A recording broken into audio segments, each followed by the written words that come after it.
Hello, everybody. This is Chuck Carnevale, co-founder of FastGraphs, the Fundamentals Analyzer software tool, aka Mr. Valuation. In today's video, I'm going to share 6 simple steps that I like to utilize and that have been utilized by many of the greatest investors that ever walked the planet on how to make money in stocks. 6 simple steps that can really help you become a better investor. Most of it is actually common sense, but common sense is not so common anymore. So let's go ahead and get into FastGraphs and use this tool to illustrate the 6 simple steps on how to make money in stocks. The first step is really classic, and that is don't chase stock prices, invest in the business. Okay, and I'm going to use several examples here of how stock prices can really lead you astray. Let's look at a stock like Align Technology. Okay, this stock was trading at the theoretical fair value, which is the orange line on the fast graph, of a PE ratio, in this case of 18, because this is a fast-growing stock. Okay, so if you'd have bought this stock at fair value back here when the PE was trading close to that 18.64 number, I'll get as close as I can right there, 19.08 PE ratio, and held it to today, you'd make almost 20% a year, okay? And that's being a long-term investor, which I'll talk about more in a few moments. But here's what I want you to see. The idea was don't chase stock prices. Look how volatile stock prices have been in this company. And this should be classic evidence and proof for any of you with an open mind and a reasonable mind that the market was not appraising the value of this company at a fair or reasonable or intrinsic value basis. It was hype and hysteria back here. And then when we had a little bit of problems, we see the stock price collapse. I mean, from the high to the low here, or a high to the low, we saw an 82% drop in the price over a 4-year period. Don't chase stock prices. Stock prices are very, very volatile. Let's look at some other examples.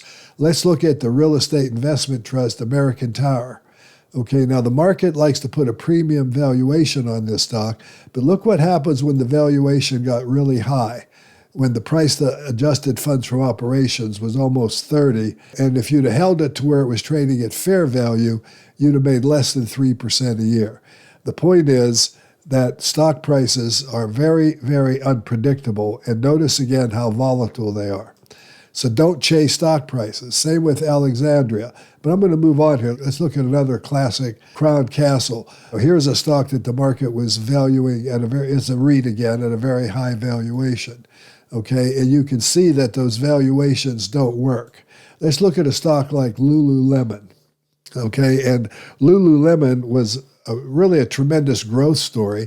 In fact, it grew here very fast up through fiscal year 2025. And this company has a January fiscal year, I want you to notice.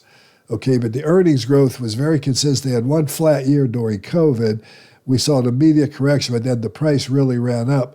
But then in 2025, fiscal year 2026 actually, which is now, then the stock is expected to have a down year of earnings of almost 12%, and that really collapsed the stock price.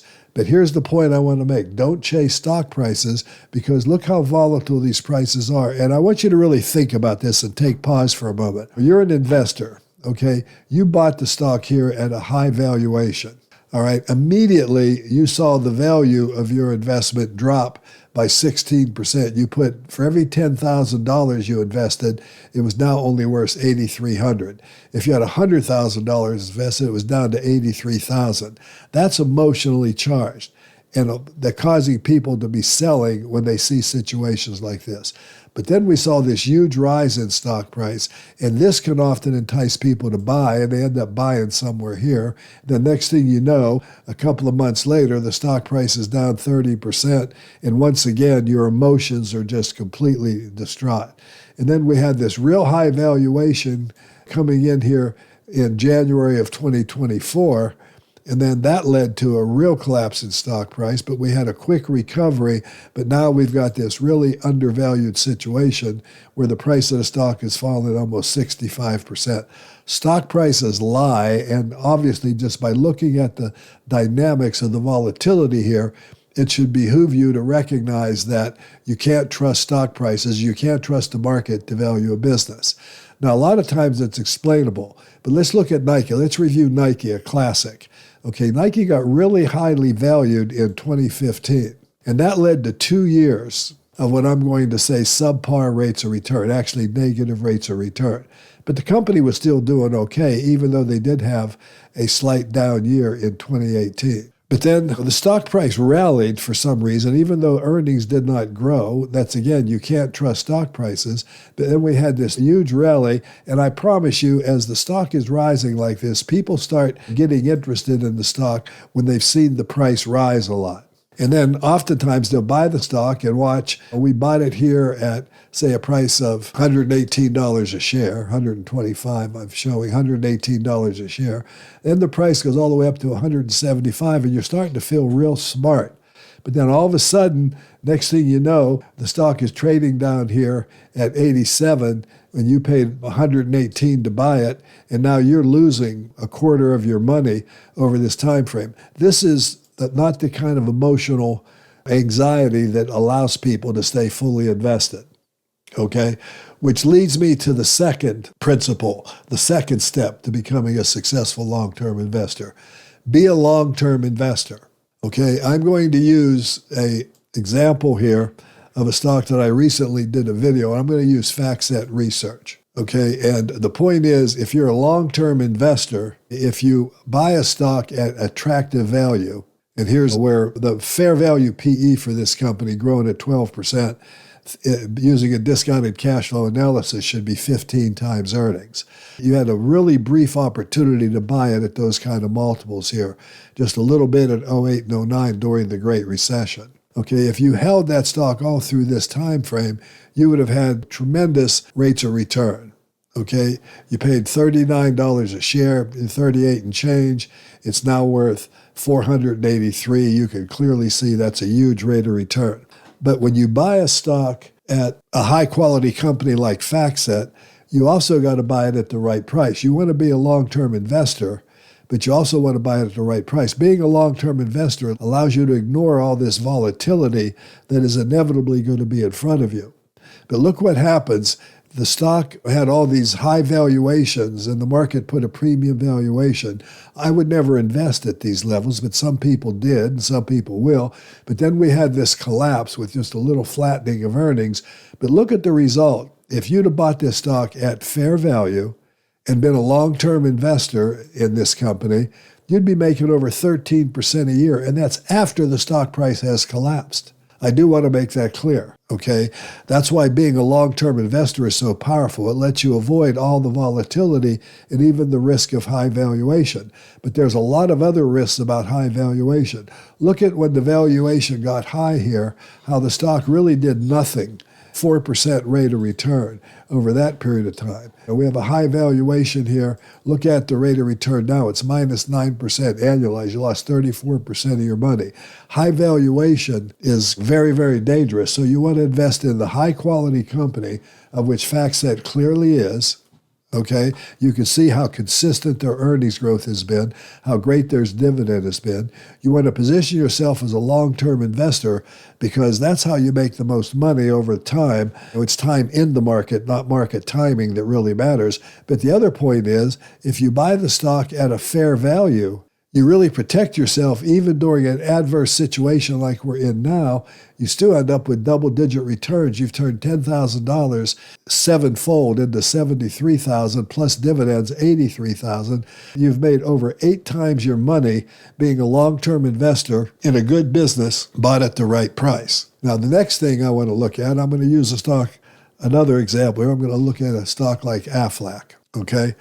And what I want to talk about here are the sources of rate of return. Where does return come from? Okay, how do you make money in stocks? And by understanding how your profit can be derived is critically important. There are basically 3 ways you can make money in stocks, okay, essentially. Number 1 is you just get the growth of the business. Okay, that's the orange line on the graph here.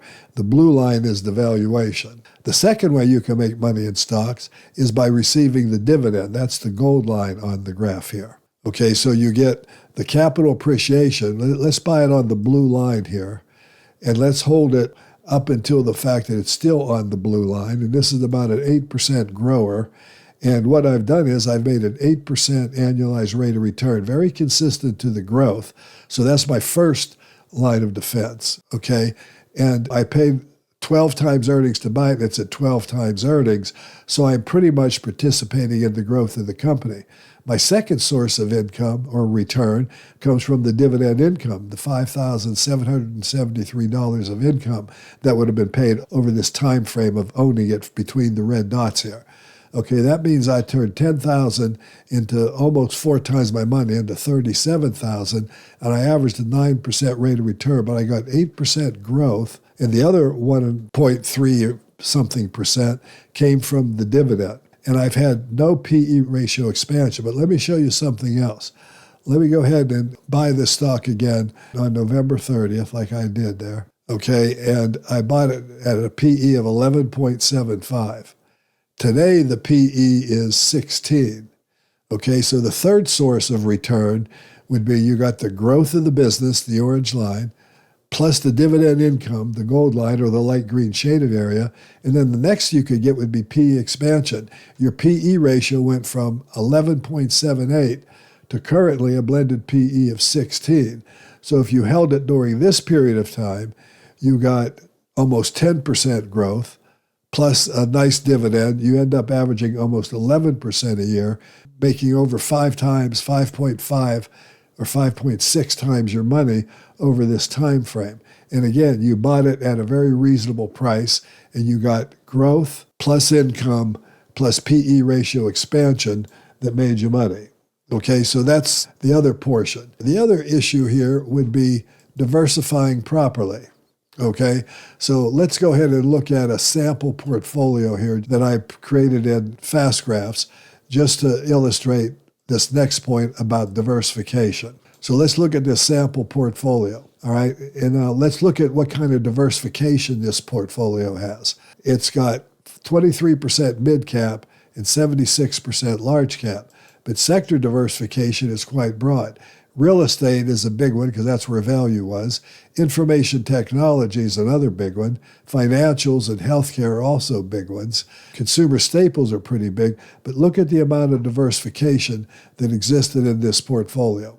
Okay, so that's the first thing I want you to see.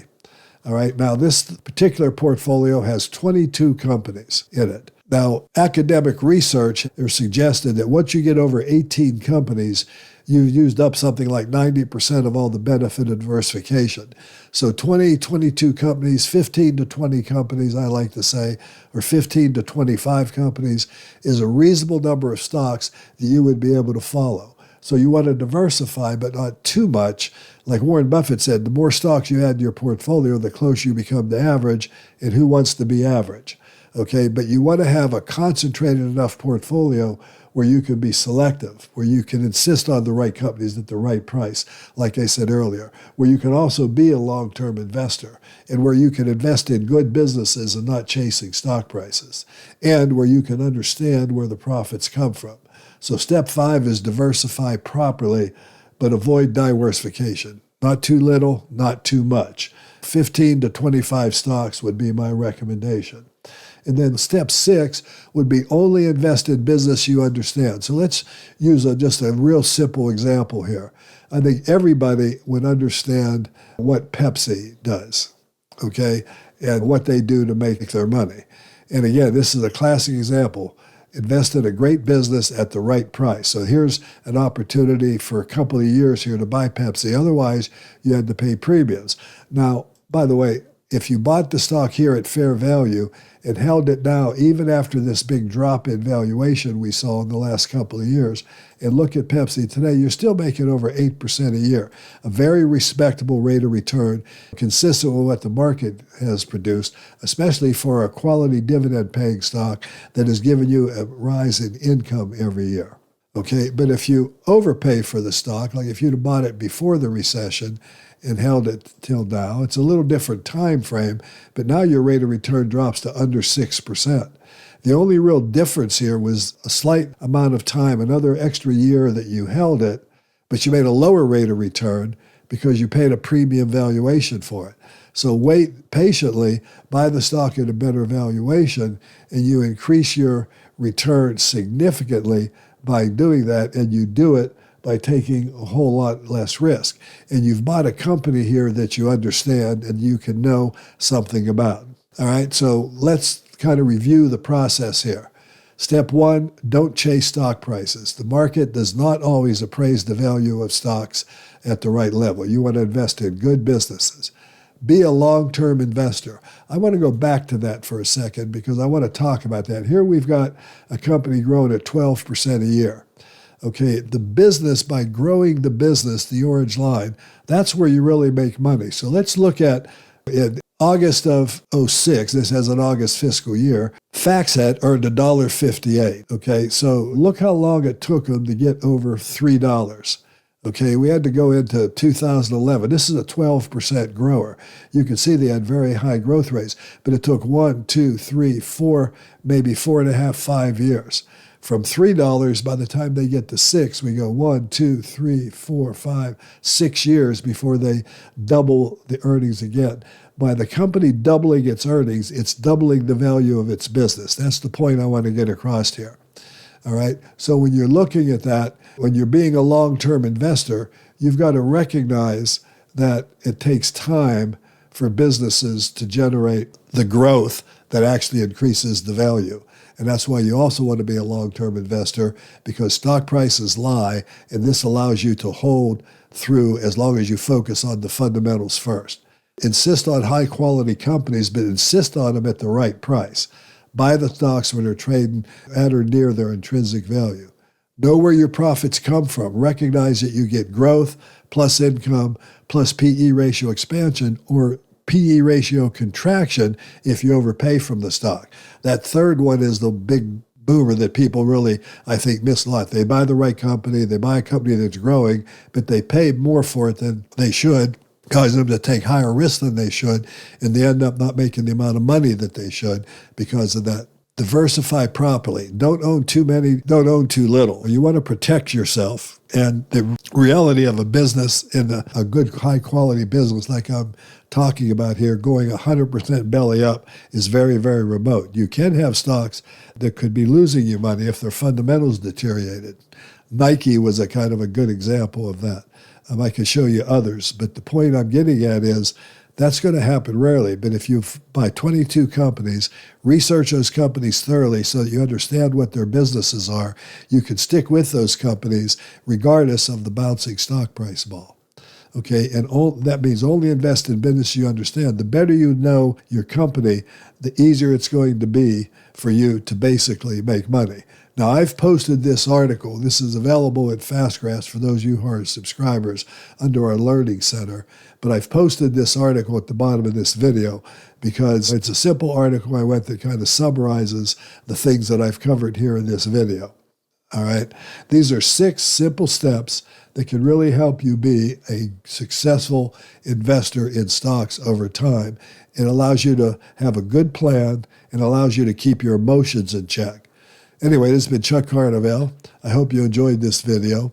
If you did, give me a like, ring the bell, subscribe to my channel if you haven't already, and take a look at investing a little money in FastGraphs. If you own stocks and you don't have a subscription to FastGraphs, I believe you're at a big disadvantage. I consider it the value investor's best friend, and I wouldn't even think about investing in stocks without it.